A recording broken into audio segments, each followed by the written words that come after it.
Sylvie of the multiple award-winning The Queen Sylvie Show. You want to expand and get noticed? Then come outside your box and into our world. Internet advertising has a real impact on global awareness and even sales, so let's make an impact together. Offering for a limited time advertising and sponsorship packages that excel your purpose. So contact Queen Sylvie or Smooth Tim for the exciting opportunities that awaits. Yeah. Are you tired of driving around a dirty car? Say hello to the ultimate solution for your car. Quick Auto Detail, home, work, or wherever. Their mobile car spa will clean and shine your car anytime and anywhere. Their products are gentle on your car's paint, and they use only the highest quality materials. Book your appointment now.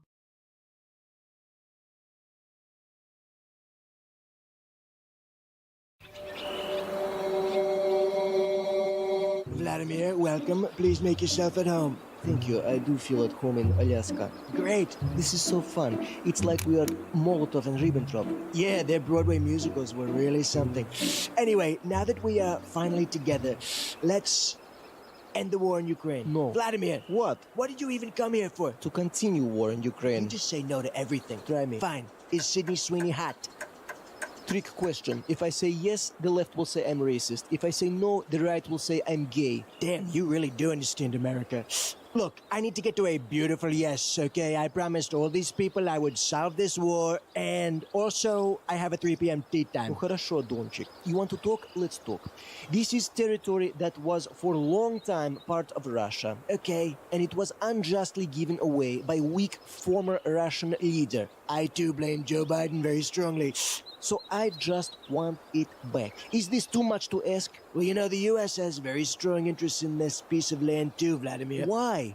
It's thousands of miles from Washington. America first, Donald. First. First, what's in it for me? Are there, like, natural resources we could jointly develop? Yes, lots. All right, well, it sounds like you can have it. Call the Nobel Peace Committee. Great. Now that we've agreed to make Alaska Russia again, what else can we... Wait a minute. Alaska? Hold on. I didn't realize we were...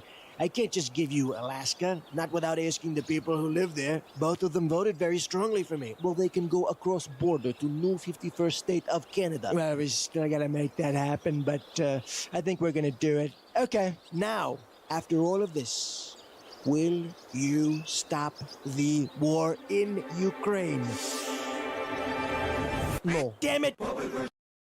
Hey, kids, how would you like to hear this on the screen instead of the great show you came to see? That's what you sound like. Honest. Please cooperate and do your part in keeping this theater quiet so everyone, including you, can enjoy it. Remember, lots of adults and kids, too, paid admission to enjoy the show. We must insist on absolute quiet. Oh, good madman!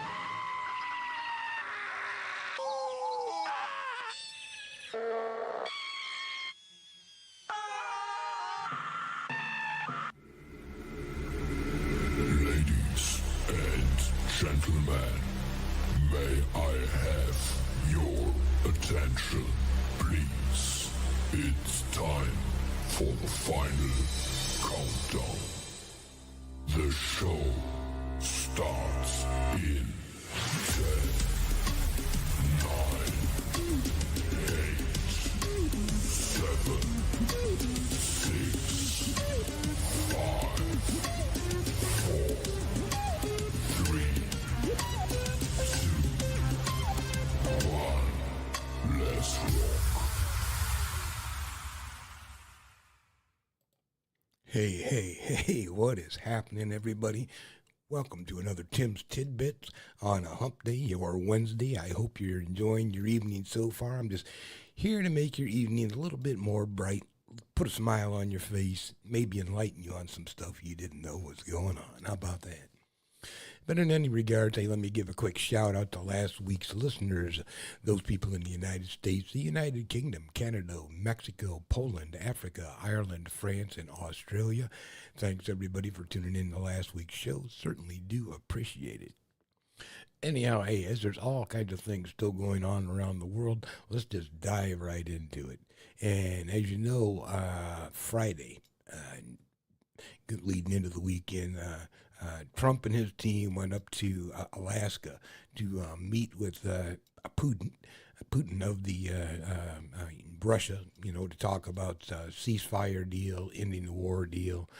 And, Trump had went into the whole situation with the idea that there's going to be a ceasefire and that's exactly how it's going to happen. But apparently, after all was said and done, and even if you've seen the press conference afterwards, there was no mention of any type of ceasefire. And I mean, I don't know what progress they made, if any at all. But in any regards, of course, on Sunday morning, your news shows are going to be covering, what happened. Why did it all fall apart? What happened to the master plan of Trump? And so, hey, Marco Rubio was on the various Sunday morning programs trying to answer that to the best of his ability. And let's listen to Mark stumble, trip, and fall over trying to explain what the hell went wrong in Alaska. Why did President Trump's meeting with Putin end with no ceasefire? And what does Putin want? Well, a couple things. First of all, if you recall, there's The president went on television, said he would walk out of the meeting if Vladimir Putin didn't agree with one. He said there would be severe consequences if he didn't agree to one. He said he'd walk out in 2 minutes. He spent 3 hours talking to Vladimir Putin, and he did not get one. So there's some because mixed obviously messages. things happened during that meeting. Well, because obviously our goal. The president went into that meeting saying he wanted a ceasefire and there would be consequences if they didn't agree on a ceasefire in that meeting, and they didn't agree to a ceasefire. So where are the consequences? That's not the aim of this meeting. Look, first of all, you're not going to reach the president said that was the aim. Agreement. Yeah, well, that's what the president said for sure. Now wait till you see what the president did in response to our featured exchange today from Meet the Press. So, Mr. Secretary, what will Russia have to give up? What concessions will Russia, the aggressor, have to make as a part of this peace agreement?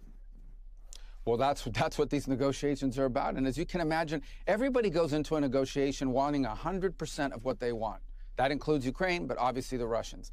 And the only way to reach a deal on anything, whether it's in business or in politics or in geopolitics, the only way to reach a deal is for each side to get something and each side to give something. Okay? These negotiations, in order for them to be successful, require for us to allow both sides to agree to potential concessions or discuss potential concessions without it finding its way in the public sphere and creating all kinds of internal problems for one country or the other country. Okay, real quick, here's where it gets good. Now, Rubio just said these leaks of details are problems with negotiations. Well, today's leak, it comes from within, from his boss. What he just said would be detrimental is what Donald just did, and he did it in response to this. Mr. Secretary, I want to show folks what Ukraine looks like right now. This is a map of Ukraine. That red section there, that's the area currently under control by Russia. It's about 20% of the entire country. There are reports that Putin is asking to keep all of this territory in a potential deal. Is that what's being discussed? Can you confirm that? Well, I can confirm that he's given speeches in which he has said that repeatedly. So he's asking for that now in these private conversations? Well, look, ultimately, if the Ukrainians are not willing to give that up, and no one's pushing Ukraine to give that up, and so I don't think that's what. If there's going to be a peace deal, it's not going to look like that. But he certainly is making. He's certainly making demands. He's certainly asking for things that the Ukrainians and others are not willing to be supportive of, and that we're not going to push them to give. And therein lies the rub. Moments later, Trump reposted this MAGA influencer's post, which means he follows her, in response to his Secretary of State's statement. NBC News correspondent Vaughn Hilliard pointed out Trump's undercutting of Rubio on his social media. President Trump promptly undercutting Secretary Rubio on Meet the Press that no one is pushing Ukraine to give up its land. Trump reposting an account, Ukraine must be willing to lose some territory to Russia. Otherwise, the longer the war goes on, they will keep losing even more land. Interesting. Yeah. So apparently from that particular tweet, or what do you call that, on his Truth Social, his trot that he put out on Truth Social, is I guess he's at the mindset that, yeah, Ukraine is going to have to give up some land to Russia. And if you looked at that map earlier, excuse me, you've seen down to the very southern tip of Ukraine, Crimea, which is what happened, 4 or 6 years ago. They took that in the war. It's been a while. But I mean, there's that conflict going on forever. And interesting that, for some reason, because I invade your country, if you want me to back off, you got to give me a little bit of it. It's crazy. But, let's look at a Russian television news broadcast. And this is Vladimir Putin, President Putin, from Russia, talking about his viewpoint on Ukraine. And if you can read through this, you can understand, I don't think he's willing to give up an inch, and he'd like to have every bit of it back. Принципиально другая. А во-вторых, мы не добиваемся капитуляции со стороны Украины. Мы настаиваем на признании реалий, которые сложились на земле. Много раз говорил, что считаю русский и украинский народ одним народом на самом деле. В этом смысле вся Украина наша. Но, знаете, у нас есть такая старинная, это не поговорка, не притча, а старинное правило. Там, где ступает нога русского солдата, то наше. There you go. Yeah, that country is ours, and that is his viewpoint. And I really don't think you can go through all these negotiations. You can come up, and he signed how many documents before? I mean, there's a handful. You'd have to go back in the years, but I think over the past 10 years, he has signed all kinds of agreements that he would back off, and guess what? Didn't happen. So don't expect this one to happen. I doubt Trump is going to have any success in cooling the heels on Putin and wanting to get his hands on the rest of Ukraine, which, seceded from the Soviet Union when they blocked it, when it fell apart and you had all these other countries separating. But he's always had his eye on Ukraine. We'll see what happens. See what happens, folks. Hey, let's move on domestically, though, to things that are going on. And, in many different ways from the Trump administration has a real issue with what they want to consider a woke agenda, or, anything related to understanding the suffering of plight of women and minorities. And, he's done a whole lot of things, as far as like wanting to rename the Kennedy Center, I think, to the Trump Center. I mean, I have no idea where he's going to go with that. But he is also, as far as renaming, the forts back to the names that were actually associated with, the Civil War and in suppression of the people here in the United States. But he renamed some of those back. But also, he's making his agenda well known when it comes to, what's to be taught in our schools, what's going to be available in our libraries, and even what's going to be available when you visit the Smithsonian Institute. President Trump says he has instructed his lawyers to scour through America's museums to rid them of exhibits he considers woke, specifically citing exhibits on slavery. President Trump targeted the Smithsonian museums, saying they are, quote, out of control, where everything discussed is how horrible our country is, how bad slavery was, and how unaccomplished the downtrodden have been. Back in March, the president signed an executive order directing the Smithsonian Institution, which runs more than 20 museums in Washington and elsewhere, to, quote, celebrate American exceptionalism and remove divisive or partisan narratives. Last month, the Smithsonian removed references to Trump in an exhibit on presidential impeachments in the Museum of American History. Mentions of Trump's impeachments were later restored, although with changes. Now he's complaining about exhibits on slavery, although during his first term, he visited the Museum of African American History and Culture, which tells the story of slavery and celebrates African American accomplishments, and he called it a, quote, truly great museum done with love. It's not clear whether President Trump actually has the authority to tell any museum, including the museums of the Smithsonian Institution, what to put on display. The American Alliance of Museums, which represents museums across the country, says that no president has the power to impose the kind of review that Trump says he is now ordering. The organization has warned that the president's actions represent a, quote, growing threat of censorship against museums in America. Mary? Yeah, lots of questions about where this goes from here. John, thanks. Right? So, yeah, censor your history. That almost sounds like Nazi Germany, doesn't it? And the guy does admire Hitler. I remember he had Hitler's Mein Kampf next to his nightstand, one of his favorite reads. But in any regards, keep your eye on this and stay away from our museums, please. We like to preserve our history as it was, even if it is embarrassing to the United States. It just happens to be a part of our history. Anyhow, another part of our history is to try to alleviate a dictator or a king who would utilize the military to enforce their ideals, let's say. And there's a little thing called the Posse Comitatus Act that was passed several years ago. We'll get into the little video on this. That is to prevent, just that thing from somehow the executive branch seizing power and negating, your legislative branch and your, Senate and House. So it seems that he's walking the fringe when it comes to especially deploying troops into, our various cities. And take a look at this video and then let's chat a bit about it. What is the Posse Comitatus Act? Imagine a scenario where military forces are called upon to maintain order in civilian areas.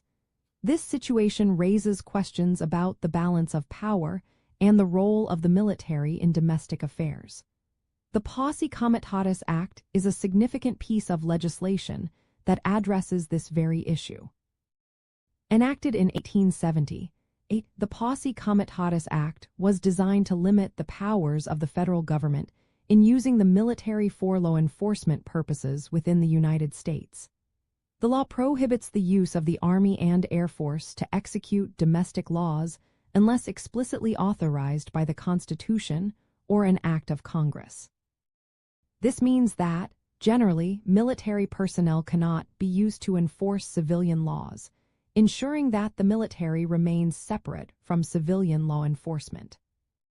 The origins of the act can be traced back to the Reconstruction era, a time when federal troops were deployed in the South to maintain order and protect the rights of newly freed African Americans. The use of military forces in these situations led to concerns about potential abuses of power and the impact on civil liberties. As a result, the Posse Comitatus Act was established to prevent the military from becoming involved in civilian law enforcement. There are exceptions to this law. For instance, the National Guard, when operating under state authority, is not subject to the same restrictions as federal military forces. Additionally, in certain emergencies, such as natural disasters or terrorist attacks, the president may invoke specific laws that allow for military assistance in domestic situations. Understanding the Posse Comitatus Act is essential for grasping the relationship between military and civilian authorities in the United States. It serves as a safeguard to ensure that the military does not overstep its bounds and intrude upon the rights of citizens. This balance is vital for maintaining the democratic principles upon which the nation was founded. And we are skirting the edge of the commies have that particular act, the Posse Comitatus Act, with the deployment of troops to Washington. And interestingly enough about that, and actually they did ramp it up just a tad bit because at first when they were deployed there, they were unarmed. The only thing they carried around with them was zip ties. But now apparently some of them that are authorized and or qualified are going to be carrying a weapon. For what particular reason, I don't know. But especially when we talked about it last week, crime is down. I believe they said 30% in Washington, D.C. And if crime's declining, what is really the need to deploy, except for some type of show of force? Or I don't quite get what he's doing. But we need to pump the brakes on this. And let's take a look at how the citizens and visitors are greeting and perceiving this military presence in Washington, D.C. And let's see what happens if Trump tries to push the issue with moving it over into other states. He was talking New York, he was talking California. And interesting if he tries to move somehow with that little clause in there about state authority. And he's trying to move, again, in the last week, you see that he tried to move in a new police commissioner, but that got squawked in D.C. So, yeah, he's trying to play every little dirty card he can. And let's take a look at what's happening in D.C. today. McFarland joining us now live from Union Station in Washington. Scott, thousands of tourists are getting off of those trains, and they are seeing a much different picture with those National Guard's troops on the ground there. Paint a picture for our viewers about how it's different today than it was a year ago at this time. This is absolutely an unfamiliar sight to have military vehicles and military troops in a U.S. community watching U.S. citizens on U.S. soil. The mayor of Washington, D.C. has called this dynamic un-American, but it is noteworthy that it's right outside of Washington's main transit hub. That's Union Station behind me, the area where the above-ground trains run into and the below-ground trains run into as a junction. You see behind me one of the 5 National Guard military vehicles outside of Washington's Union Station, and you see each one of them surrounded by any number of troops. And they're not carrying firearms, but you can see they're actually showing that they have zip ties, because part of their mission, according to the National Guard, is to help support local police, but not conduct arrests and not carry firearms. That's the state of affairs here, at least for now. But a White House spokesperson tells CBS News that's subject to change in the coming days. Well, and Scott, we have other matters to ask you about, but I just got to ask you, as you've been standing there and talking to people who are getting off of those trains, what's their reaction from this show of force? Well, you're walking out of a train station, immediately you see the U.S. Capitol, statues, including one for Christopher Columbus, major landmarks all around. Perhaps not staggering to see these big hulking military vehicles, because you're kind of surrounded by big statuesque things in all directions in this spot anyhow. The bigger question is, if they start deploying these vehicles or these troops into communities, into neighborhoods, near parks, near schools, near shops, near homes, does it have a different visual impact on people here? And is it going to be seen as more controversial and more provocative? It's already controversial enough. You have the mayor here saying we don't need troops, so we need more law enforcement in this community. That'll make people safer. Not everybody finds this well received, but we also don't hear any heckling or booing or antagonism toward the troops from people in this area. Interestingly enough, yeah.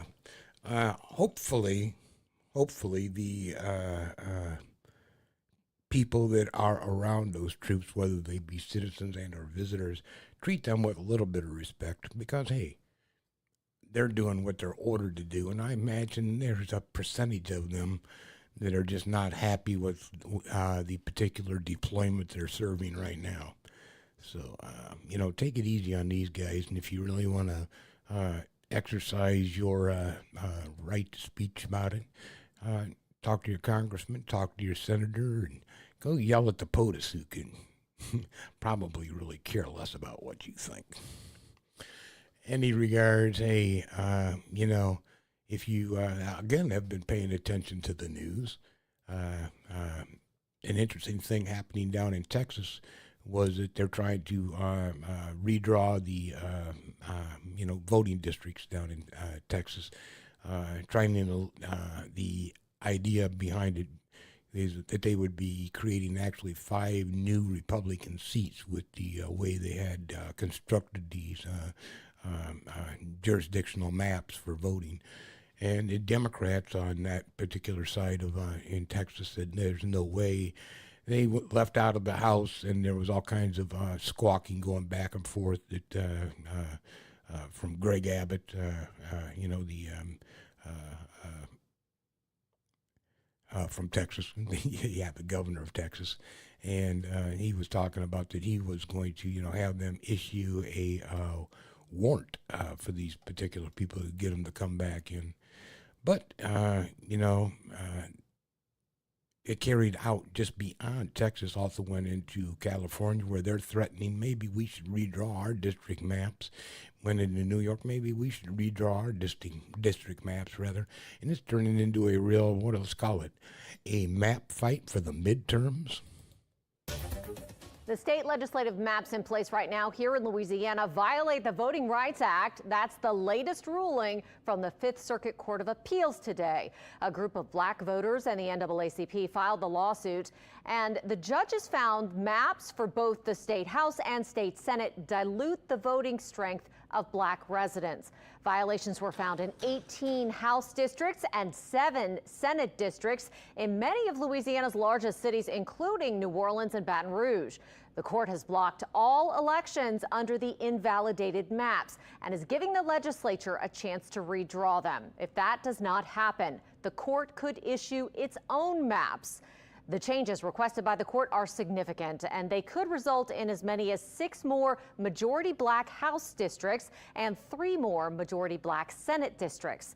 State Attorney General Liz Murrill says she disagrees with the decision, and her office is, quote, reviewing our options with a focus on stability in our elections. Well, it seems like Texas Republicans have a clear path forward to pass their new congressional maps as soon as today, as lawmakers are set to reconvene on the House floor. Some Democrats are already there after ripping up so-called permission slips for police escorts in solidarity with State Representative Nicole Collier. The Republican-imposed slips were part of a surveillance plan to ensure that Democrats return to the special session today. Collier spoke about her party's resistance on the takeout last night. We've sparked a movement. Since we started two weeks ago, gerrymandering has become a household word. That wasn't happening before. Now people are seeing this for what it is. We won't go back to the Jim Crow era. We want to make sure that we preserve the freedom. And so we may not win this battle, but the war continues. Soon. Now let's talk about what's happening in California. Democrats proposed their own redistricting changes there, and that went through a legislative hearing yesterday, and things got a little heated. I want to play some of that now.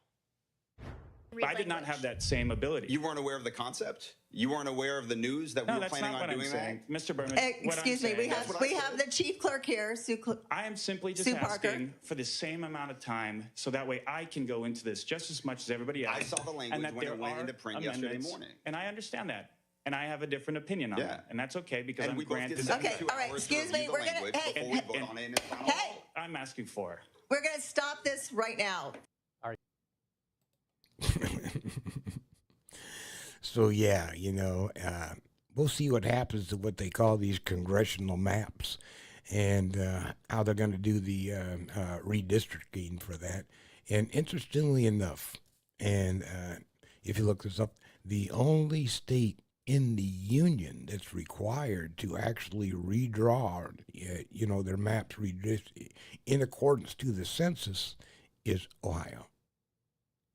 So everybody else is playing, by the politician picking his voters, not the voters picking the politician. So, hey, that's what they call gerrymandering. And since she threw that word up and, it's happening right in front of our face and it's happening all over the place and it could be coming right to your neighborhood. Let's take a good educational dive into what in the hell is gerrymandering and why we need to prevent it. So, you want to know what gerrymandering is? First, let's start with Government 101. In the United States, each state elects a certain number of representatives based on the state's population. The larger your population, the more representatives you have. Each representative represents a district, or a geographical area including its voters. Ideally, we want to have a range of representatives who reflect the political views of the population across the state. But how do we decide who gets to vote for each representative? Let's look at an example. Suppose we have a very tiny state of 50 people. 30 of them belong to the blue party and 20 belong to the red party. And just our luck, they all live in a nice even grid with blues on one side of the state and reds on the other. Now, let's say we need to divide the state into 5 districts. Each district will send 1 representative to the House to represent the people. Fortunately, because our citizens live in a neatly ordered grid, it's easy to draw 5 lengthy districts, 2 for the Reds and 3 for the Blues. Voila! Perfectly proportional representation, just as the founders intended. Now, let's say instead that the Blue Party controls the state government, and they get to decide how the lines are drawn. Rather than draw districts horizontally, they draw them vertically, so that in each district there are 6 Blues and 4 Reds. With a comfortable blue majority in the state, each district elects a blue candidate to the House. The Blues win 5 seats, and the Reds don't get a single one. Oh well, finally, what if the Red Party controls the state government? The Reds know they're at a numerical disadvantage, but with some creative boundary drawing, they can slice the blue population up such that they only get a majority in 2 districts. So despite making up 40% of the population, the Reds win 60% of the seats. Not bad. This process of redrawing district lines to give an advantage to one party over another is called gerrymandering, and it's nothing new. The term gerrymander is named after early 19th century Massachusetts Governor Elbridge Gerry, who redrew the map of the Senate's districts in 1810 in order to weaken the opposing Federalist Party. Our example is, of course, a huge simplification. In the real world, people don't live in neatly ordered grids sorted by political party. But for politicians looking to give themselves an advantage at redistricting time, the process is exactly the same, and the consequences are very real. Gerrymandering is at least partly to blame for lopsided representation in the House seen in recent elections. And, it's been argued by the president, for political polarization, since representatives don't have to compromise hardline views in order to win seats.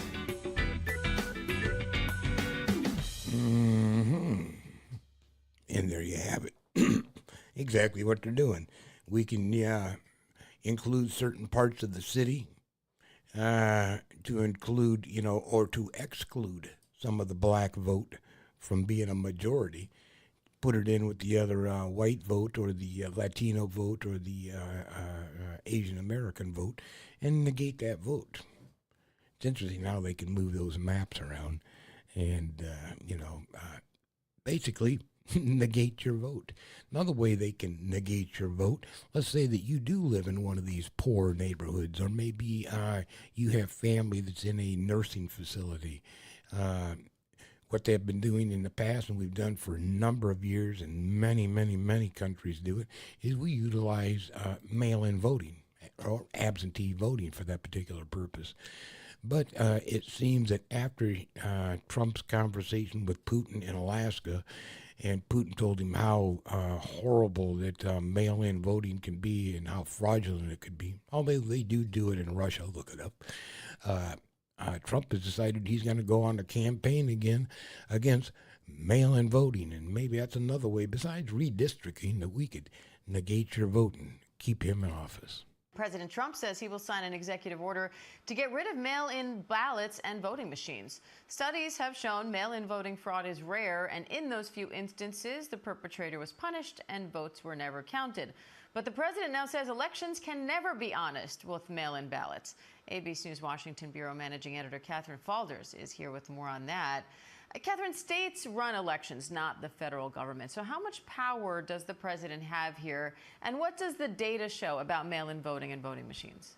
Well, we know that Trump obviously has long blamed his 2020 election loss on mail-in voting. The data hasn't shown that to be a statement of fact, frankly, at all. And to your point, yes, states do run their elections. It's not like the federal government or the executive can just jump in and change that. That doesn't mean that he being President Trump won't try to through an executive order that he says he will sign. I'm not sure if that's actually been drafted inside the White House or reviewed by any lawyers, but that's what he says.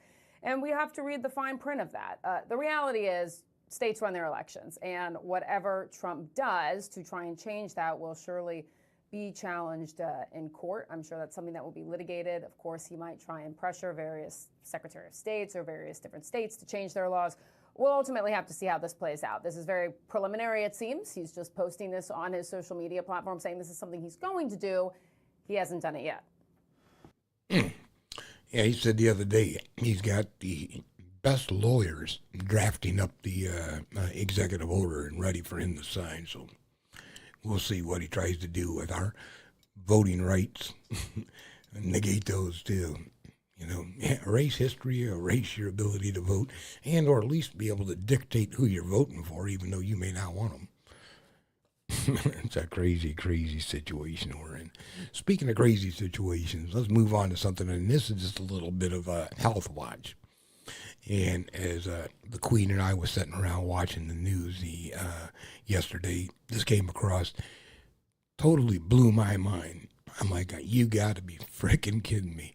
And would you believe that you can't even go to the supermarket any day and actually pick up some healthy food? You think that if it doesn't have one particular problem from the food chain to the other, guess what? Now we have a recall on shrimp. And why, you ask? Because apparently it's radioactive. Seafood lovers, check your freezer immediately. You could have, get this, yes, radioactive shrimp on your hands. The FDA now warning tonight that Walmart's Great Value brand of raw frozen shrimp could be contaminated. Now, if you purchased any of the lot numbers you see on your screen here with a Best Buy date of March 15th, 2027, be sure to throw that product out immediately. U.S. Customs and Border Protection actually first to alert the FDA on this, saying that a radioactive isotope was detected in shipping containers at 4 different U.S. ports. The FDA then confirming it found a sample of that in some breaded shrimp, though no shrimp here in the U.S. food supply has tested positive so far, but the FDA issuing that recommendation for a recall, of course, as a precaution. So if you have any Kroger frozen shrimp in your freezer, it is highly recommended that, I wonder if it could contain, a radioactive isotope, why they want you just to throw it into your garbage and dispose of it in your local, in your local dump. Yeah, that's how silly it is. I mean, seriously. Yeah, if it is. Wouldn't you sit there and think you'd have them take them to a certain facility instead of contaminating your landfill with radioactive isotopes? I don't get it. But anyhow, hey, let's move on. I just wanted to share that with you. Radioactive shrimp. Yes, indeed. Let's move on because we're going to find out who gets this week's Asshole Merit Badge. And because it's a particular part of the program, I have 3 candidates for you today. The first candidate is a cop who got himself into a little bit of trouble, and I guess he had some automobile issues, let's say. Check us out. 48-year-old Christopher Bradshaw, who has been in law enforcement for 17 years, is charged with vehicular homicide and felony hit and run after a fatal wreck on I-75 in Marietta. Last Wednesday, Fox 5 told you about a deadly wreck on the interstate. 2 tractor-trailers collided. When the drivers got out to check the damage, police say someone in a Chevy Silverado hit and killed one of the truckers, 36-year-old Terrell Loudermilk from Chattanooga. It's with heavy heart that we have to report that the truck driver involved in the auto accident this morning was struck and killed and then left for dead in the roadway. Marietta police investigators started searching for the driver of that Chevy Silverado. They collected evidence at the scene, talked to witnesses, and checked cameras. The Department of Transportation does have numerous cameras up and down the interstate. And they asked the public for help. Someone knows where this vehicle is and who would have been driving it. Please contact the Marietta Police Department. In a little more than 48 hours, they found the pickup and identified the driver as Christopher Bradshaw, the same man who has worn a Milton police badge for the last 14 years and had risen to the rank of lieutenant. Milton police say Bradshaw was not on duty at the time of the wreck. The department released a statement saying, upon our initial notification of the investigation, Bradshaw was immediately placed on administrative leave and has since been terminated from employment with the city of Milton. Before joining the Milton Police Department, Bradshaw worked for the Cherokee County Sheriff's Office for 3 years. And now Bradshaw is being held without bond. Reporting live in Cobb County, Denise Stillen, Fox 5 News. Well, absolutely good. That guy deserves to be thrown in jail. A lieutenant with the local police and does a hit and run. I mean, what the hell was he thinking? parts of your vehicle laying around and they're not going to put two and two together. Yeah, anyhow, number one for our asshole of the week. Number two for our asshole of the week is a live streamer. And sometimes these live streamers like to pull pranks, like to do whatever, to enhance, their following. And this particular live streamer pushed it a little bit too far. Now she's sitting in jail. Kick live streamer Xena the Witch could be facing jail time after she was caught using a paintball gun to shoot a random person at Lady Bird Lake. Fox 7 Austin's Libby Farrow has the latest on her arrest. 29-year-old Amaris Sampson, more commonly known by her Kick username Xena the Witch, was arrested Wednesday night around 10 p.m. She was arrested for intentionally causing bodily injury and deadly conduct. On Saturday, August 9th, Sampson is seen in a live stream shooting a random person with a paintball on the trail near Lady Bird Lake. She's participating in an annual citywide $30,000 prize money worth scavenger hunt that's hosted by another streamer, Ice Poseidon. But the event is not city sanctioned. Austin police were searching for Sampson as she had a warrant for her arrest. They located Xena the Witch while live streaming with other streamers in a van with no license plates outside of Fox 7 Austin on East 10th Street. The arrest caused quite a streamer frenzy where many of them showed up and streamed the arrest. In an X post, Ice Poseidon is seen commenting on the situation, saying, quote, "I saw this coming from a mile away. I knew this was going to happen. If you are being investigated by the police with a warrant, obviously this was bound to happen at some point." Xena the Witch's official Kick account has been banned and shut down. She could face up to several years in prison and a $10,000 fine. What does she think's going to happen if you shoot somebody just randomly walking past you? You're going to shoot them with a paintball gun. And you're going to think there's no repercussions for that because, hey, I'm live streaming it, and you should be happy that you're on my 2 million viewers are watching it and think that shit's funny. She's going to get some assault charges. She'll do a couple weeks, maybe a couple of months in jail, but there's another candidate for your asshole of the week. And the last, third and final, I saved the best for last in my opinion, because this gentleman is, I'm not even going to call him a gentleman, this man is truly an asshole, and especially when you transgress or take out your aggressions, rather, against somebody that may be disabled. Check this out and see if you don't agree with me.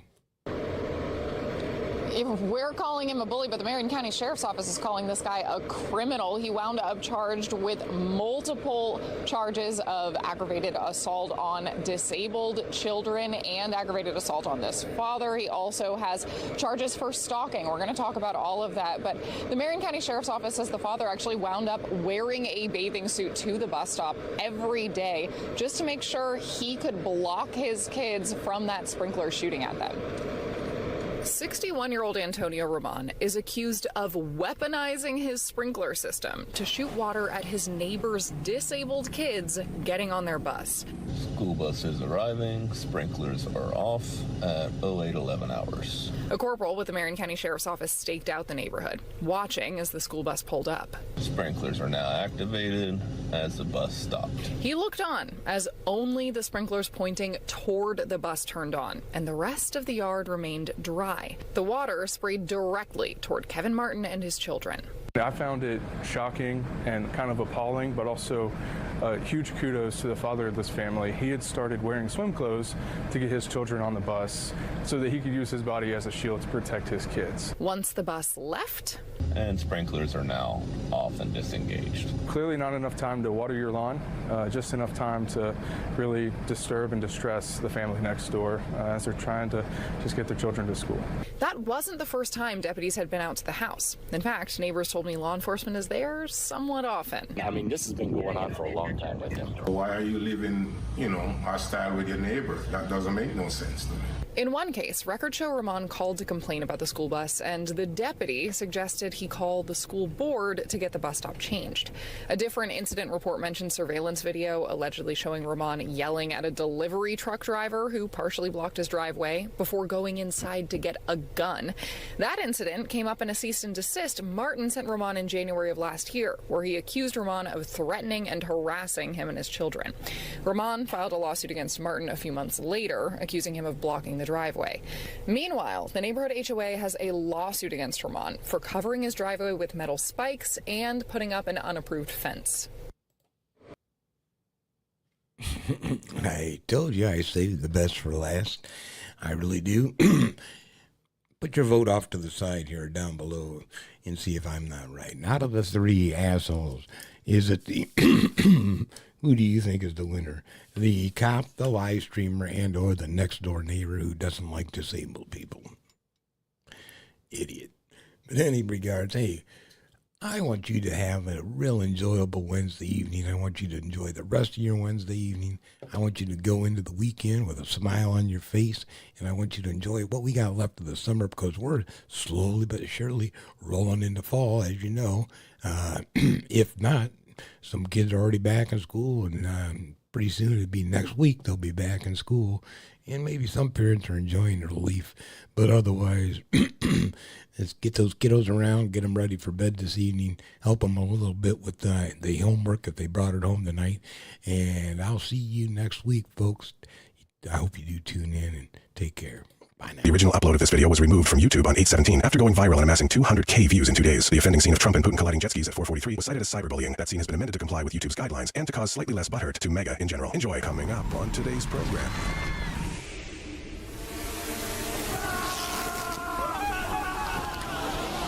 Donald Trump wore his special knee pads in Alaska today to meet with a war criminal to avoid questions about a pedophile who Donald Trump called a terrific guy. But it won't work, because Trump cannot escape the stink that is Jeffrey Epstein, and this new Scared Ketchup music video essentially tells the whole story.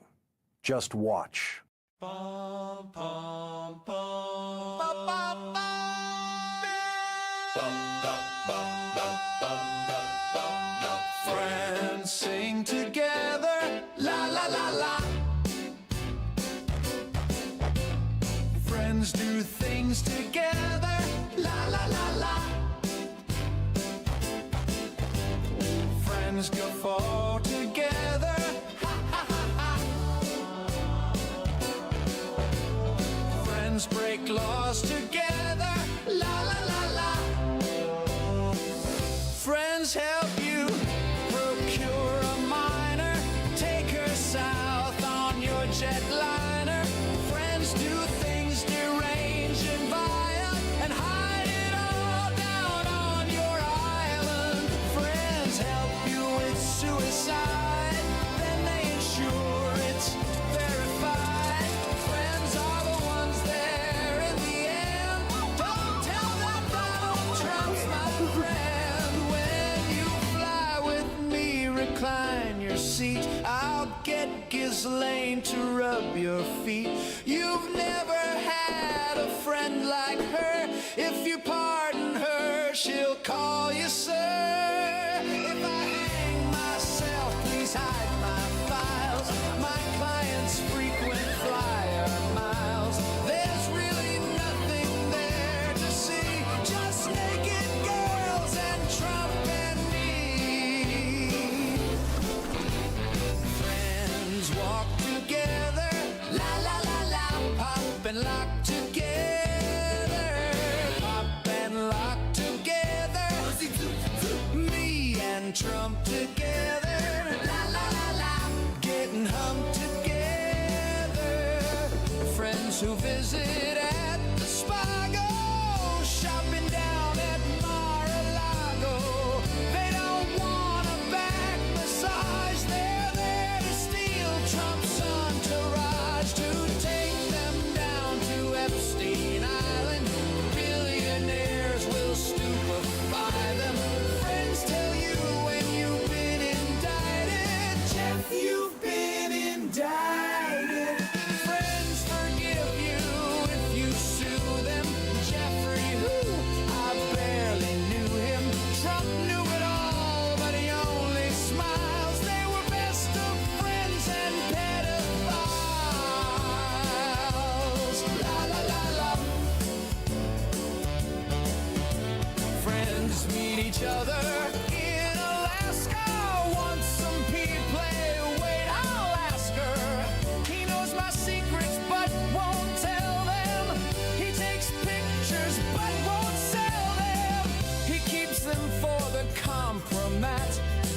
'cause they prove that I love